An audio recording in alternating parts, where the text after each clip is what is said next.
जय श्री कृष्णा। धार्मिक व्रत कथा में आपका दिल से स्वागत है। आज हम सुन रहे हैं सत्यवान और सावित्री वट सावित्री की व्रत कथा। किसी समय मद्र देश में अश्वपति नाम के बड़े ज्ञानी धार्मिक स्वभाव के राजा का शासन था और उनके पास राजसी वैभव ठाट बाट सभी सुख थे, पर वे निसंतान थे और संतान प्राप्ति के लिए राजा और रानी ने वट सावित्री का व्रत रखना शुरू किया। उनके जप और तप और हवन आदि से पुण्य के प्रताप से माता प्रभावित होकर खुद सावित्री ने प्रकट होकर उन्हें दर्शन दिए और आशीष देते हुए कहा, बोली, मैं तुम्हारे भाग्य में बेटे का सुख तो नहीं है, पर तुम्हारे यहाँ एक ऐसी कन्या जन्म लेगी जो दोनों कुलों का नाम रोशन करेगी, लेकिन आपको उस कन्या का नाम मेरे नाम पर रखना होगा। इतना कहकर सावित्री ओझल हो गई थी। फिर समय गुजरता गया। रानी गर्भवती हुई, पर वट सावित्री व्रत को करती रही। समय आने पर रानी ने कन्या को जन्म दिया और देवी के कहे अनुसार ही उसका नाम सावित्री भी रखा। वक्त के साथ साथ जब सावित्री विवाह योग्य हो गई थी, राजा ने कहा, ये खुद समझदार है, अपना वर खुद ही तय करेगी। इसके बाद सावित्री राज्य के मंत्री के साथ वर ढूंढने के लिए राज्य से बाहर निकली। एक दिन मदर नरेश से मिलने के लिए नारद मुनि आए और संयोग से उसी सभा में सावित्री योग्य वर की तलाश पूरी करके वापस ही पहुंची थी। अब नारद ने मंत्री से पूछा, क्या इस कन्या को उचित वर मिला है? मंत्री ने जवाब देते हुए कहा, यह जिम्मा तो सावित्री को ही दिया गया है। नारद ने सावित्री की तरफ देखा। वे बोली, धूमसेन का राज रुक्मी ने छीन लिया है। वह अंधा भी हो गया है और रानी के साथ वन में रहता है। उनके पुत्र सत्यवान को मैंने अपने वर के रूप में चुना है। ये सुनकर नारद ने राजा अश्वपति से कहा, आपकी कन्या ने अनेक विपदाएं झेलकर अच्छा वर चुना है। सत्यवान बड़ा ही गुणी, रूपमान, धार्मिक स्वभाव वाला राजकुमार है। वह अपने नाम को सार्थक भी करता है। उस जैसा दूसरा योग्य वर नहीं मिल सकता, पर दुर्भाग्य की बात यह है कि उसकी आयु अब केवल 12 वर्ष ही शेष रही है। नारद का यह कथन सुनकर मदन नरेश चिंतित हो गए थे। उन्होंने सावित्री से कहा, ऐसी दशा में तुम्हें दूसरा वर तलाश लेना चाहिए। पिता की बात सुनकर वे बोली, मैंने मन से सत्यवान को अपना पति मान लिया है और उसके अलावा मैं किसी का वर्ण करने के बारे में सोच भी नहीं सकती, भले ही खुद देवराज इंद्र के साथ विवाह करने का अवसर भी मिले।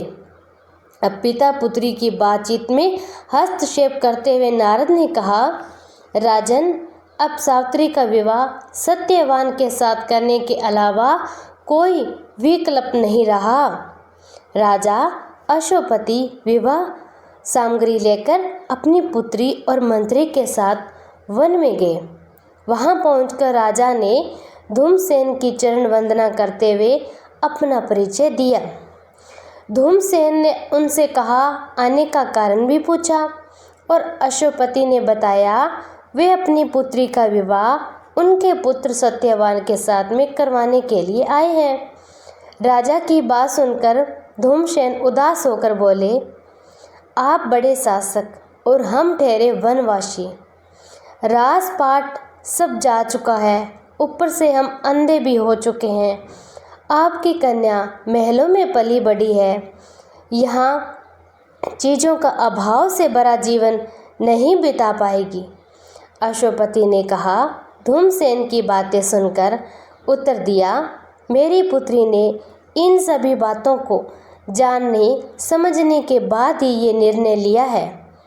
वह सास ससुर के चरणों को अपना वैकुंठ मानती है और सावित्री का निर्णय पर अटल रहकर धूमसेन ने अपने पुत्र सत्यवान का विवाह उसके साथ करवाने की स्वीकृति भी दे दी थी।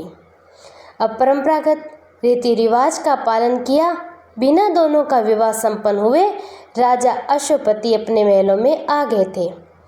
दूसरी तरफ सावित्री अपने पति सत्यवान सास ससुर के साथ वन में सुखपूर्वक रहने लगी थी। सावित्री नारद द्वारा दी गई भविष्यवाणी से अवगत भी थी। वह उस अवधि के दिनों की गणना करती थी। भविष्यवाणी में बताए गए दिन जब नज़दीक आ गए तो सावित्री ने 3 दिन पहले ही उपवास रखना शुरू कर दिया। अंतिम दिन उसने पितरों पूर्वजों की पूजा की।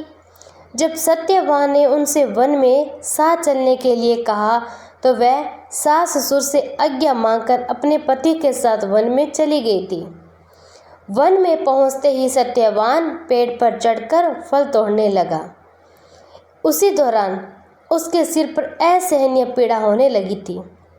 वह नीचे उतरा, सावित्री के आंचल में सिर रखकर सो गया और थोड़े ही समय बाद उसने देखा कि खुद यमराज यमदूत के साथ मौत का फंदा लेकर आ चुके हैं।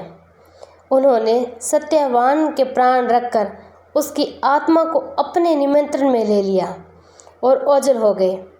सावित्री यमराज के पीछे पीछे चलती गई। उसे अपने पीछे आता देख यमराज ने कहा, तुम कब तक मेरे साथ चलना चाहोगी? जब तक जीवित प्राणी का साथ निभाया जाना संभव है। तुमने अपनी पति का साथ हर संभव निभाया, अब लौट कर जाना ठीक रहेगा। यमराज का कथन सुनकर सावित्री ने कहा, हे यमराज, जहाँ मेरे पति जाएंगे वहाँ मुझे भी जाना है। मुझे पति धर्म निभाने से कोई रोक भी नहीं सकता। सावित्री का कथन सत्य था, सो उससे प्रभावित होकर यम ने सावित्री को वर मांगने को कहा। उचित अवसर देकर सावित्री ने अपने सास ससुर का अंधापन दूर करने का वर मांग लिया था। यम ने कहा तथास्तु और आगे बढ़ने लगे। सावित्री भी अपने पति की आत्मा के पीछे पीछे चलती गई। उसका ये भाव देखकर यमराज को दया आ गई और उनसे एक वर मांगने को कहा। इस बार सावित्री ने अपने ससुर का खोया हुआ राजपाट लौटाने का वर मांग लिया। यमराज ने इस पर भी हाँ भर दी और तथास्तु बोल दिया। सावित्री घर नहीं गई। यमराज ने उससे जाने को कहा तो उसने 100 भाई पैदा होने का वर देने का प्रार्थना की। यम ने यह भी वर दे दिया। इसके बाद वह वहीं खड़ी रही तो यम चौंक गए। सावित्री ने एक वर देने की प्रार्थना की। यम ने हाँ कर दी। इस बार उसने 100 पुत्र पैदा होने का वर मांग लिया था। उसका कथन सुनकर यमराज संकट में पड़ गए। वे कुछ देर सोचते रहे। कहा कि जाओ, तुम्हें सत्यवान से 100 पुत्र पैदा होंगे। अब यम का यह कथन सुनकर सावित्री वापस लौटकर बड़ और पेड़ के नीचे आई। वहाँ उसके पति सत्यवान पुण्य जीवित हो चुके थे। सावित्री ने अपने पति को पूरा वृत्तांत सुनाया और इसके बाद दोनों घर लौटे। देखा सत्यवान के माता पिता का अंधापन दूर हो चुका था। सब जगह सावित्री की महिमा का बखान किया जा रहा था। सत्यवान सावित्री के 100 पुत्र भी हुए। उन्होंने 100 वर्षों तक राज किया। उचित आयु प्राप्त करने के बाद सत्यवान और सावित्री का स्वर्गवास हुआ था।